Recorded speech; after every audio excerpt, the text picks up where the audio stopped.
Meet Chris Whippy and Hector. 5 years ago, a walk in a Leeds park landed them in hot water. Well, basically I heard a commotion and saw this gentleman jumping over the the chain link fence into the River Eye, basically, which was a 15-foot drop to the side. The jogger broke his ankle and sued Chris and Hector for damages. Andrew Jones told the court the dog had appeared from nowhere, jumped on him and pushed him down the embankment. He was awarded £15,000 in compensation. I have always maintained that there was no physical contact between Hector and Mr. Jones.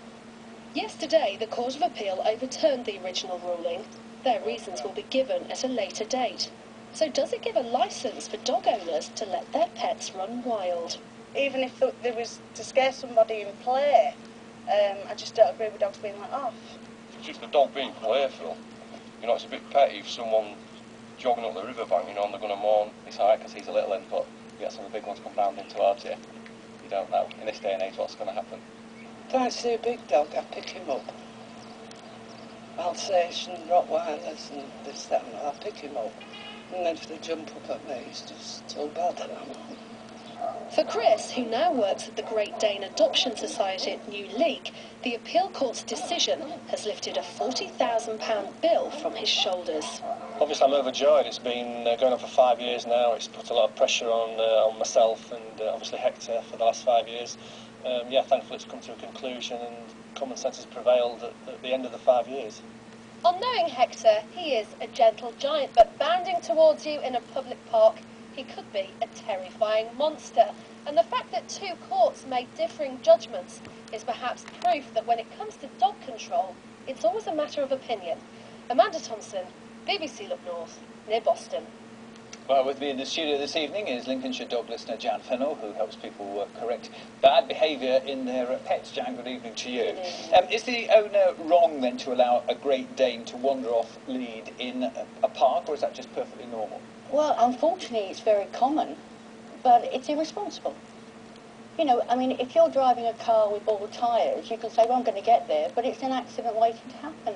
And what people need to do is walk a yard in the other person's shoes. There was a lady there, she got a little Yorkie. And what did she say? She sees a big dog coming, she grabs a Yorkie. The owner of the big dog should look at that situation. We're not respectful enough anymore. We're just not respectful. So what are you saying? Every dog should be on the lead? No. If you feel happy and in control, say you're out with your dog and you see a situation, you can call it to you. You don't always know if you've got perfect recall, do you? Well, if you haven't, then you should be on the lead. So if you're not absolutely confident... That's right. If you feel happy and in control, fine. You know, if I see somebody on a horse, I've got my dogs, I'll gather them to me, put them on leads. Simple reason, that horse owner doesn't need any stress. We've got to be more respectful to other people. And Great Dane's difficult to control? No, it's not. It's just a dog. It doesn't matter the size of dog, the breed of dog. It's just that people are not... You hear people, it's friendly. No, it's just a pain in the butt. We should all take responsibility for our own dogs. That's it. OK, and what would you say to those who like to go jogging, a little nervy of dogs? Well, I don't blame them. I tell you what, they wouldn't have to be nervy of my dogs, because if I saw them jogging, my dogs would naturally think, this is fun. I'd call my dogs to me, put them on leash, so that person could enjoy their life and I enjoy mine. It's called respect.